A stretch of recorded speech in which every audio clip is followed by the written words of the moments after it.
Hey everybody, it's Ian the Off Kilter Crafter. I hope you're having a great day today. I haven't been doing much paper crafting lately because I've been doing so much sewing, and it felt really good to get back into paper crafting and to try out a new kind of, it's not exactly a technique, but I just kind of wanted to play and have some fun, so I created today's card with that in mind, getting myself inky with those distress oxides and the foil quill. So let's go ahead and take a look how I put this card together. Getting started with today's project, I'm going to be using some Bristol Strathmore paper, or Strathmore Bristol paper, however you want to put that. The original sheets are 9 inches by 12 inches, but I've cut this down to 6 by 6 inches. Remember, we're not going to be using the whole sheet for the card because we're going to make an A2 size card, which is 4 1/4 by 5 1/2.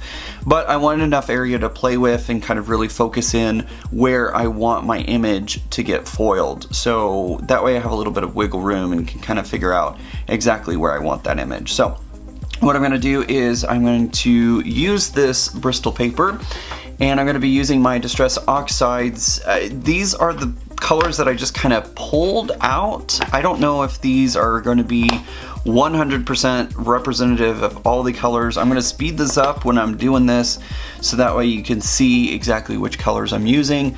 Right now I have Twisted Citron, Fossilized Amber, Blueprint Sketch, Picked Raspberry, and Wilted Violet in the Distress Oxides. But I may go back and pull some more colors just to kind of layer it up. Tim always makes it look so easy where he just like throws a couple of colors on there and boom, it's beautiful.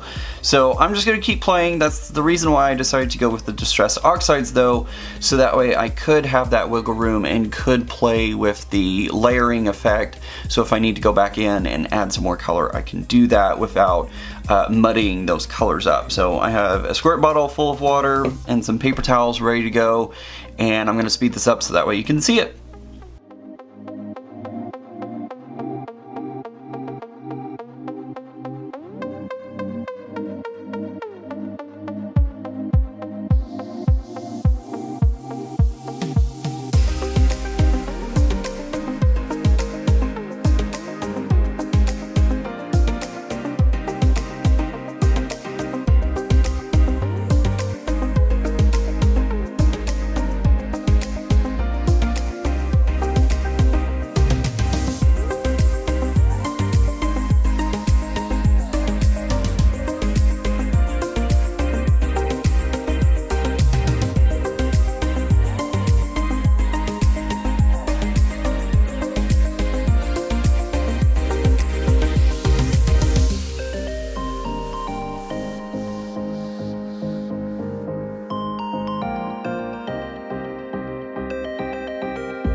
Alright, there we go. We have, I feel like, a pretty good kind of almost like lava lamp kind of looking thing, which I think is going to be perfect for the foiling that we're going to be doing with this panel. But it looks really, really cool, and there's a million ways to do this. You can really get in there and really saturate it.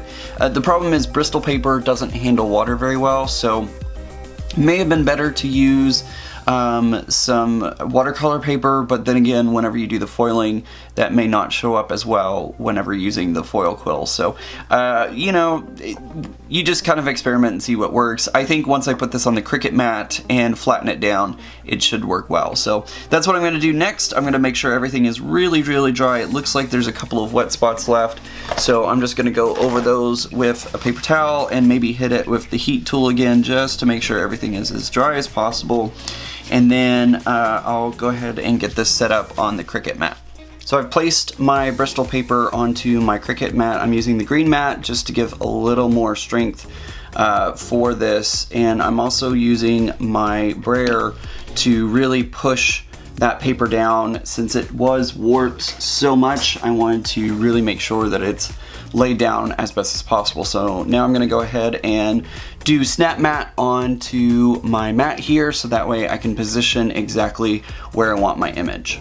For today's project, I'm going to be using silver foil, and luckily enough, it looks to be 6 inches, so all I have to do is cut a piece 6 inches by 6 inches, and I'll be able to put it on top of this part and throw it into the Cricut for the foil quill to do its stuff. Okay, I've gone ahead and taped everything up. It really pays off to save your remnants of your washi tape for your foil quill. It saves so much washi tape, so that way I don't have to get more as frequently. So anyways, I'm gonna go ahead and pop this into the machine. What's gonna happen is I'm gonna go ahead and let the foil quill do its thing, and then whenever the blade is going up to the very top of the mat to adjust the direction, I'm gonna go ahead and pause it then, so that way I can remove all of the foil and the tape and everything, so that way I don't end up catching it as it's cutting or anything of that nature. So I'm gonna go ahead and pop this into my Cricut Explore machine, not my maker. My Explore machine is pretty much my dedicated foil quill machine. Since it's way out of its warranty, I figured that's perfectly fine. So I'm gonna go ahead and pop this in and get this started. Well, I didn't quite catch it in time for best laid plans, right? It like ended up pulling this away, but I think this looks awesome. Oops, I'm getting it stuck. Thankfully I didn't get it stuck with the coloring down, but anyways, so as you can see, I like got a chunk out of the tape, but that's fine. So anyways, we're gonna go ahead and peel off the rest of this tape. The rest of this tape should be okay, and I should be good with it. Alright, here's what our final piece looks like. It looks really great. I really like how this came out. And we're gonna go ahead and remove it from the mat and get it ready to put onto a card. Okay, I have my A2 size card base. This is Neenah Solar White 110 pound cardstock.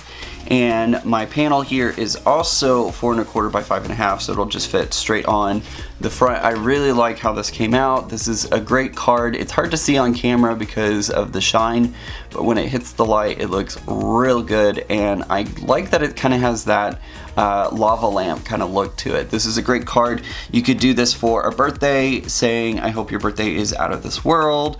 You could do this as just a, thinking of you card. There's many different ways to use this one, and that's what I like about it. So what I'm gonna do is I'm gonna apply some Tombow Extreme Adhesive onto my card base, so that way the warping of my Bristol paper doesn't matter, and it'll hold it nice and tight onto the front of my card.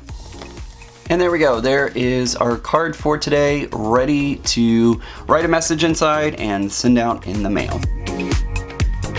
Thank you so much for joining me, guys. I really appreciate it, and don't forget to give this video a thumbs up if you liked it, and also if you're not already, hit that button down below that says subscribe. Subscribe to my YouTube channel and get great updates every time I post a new video or go live by clicking that bell icon.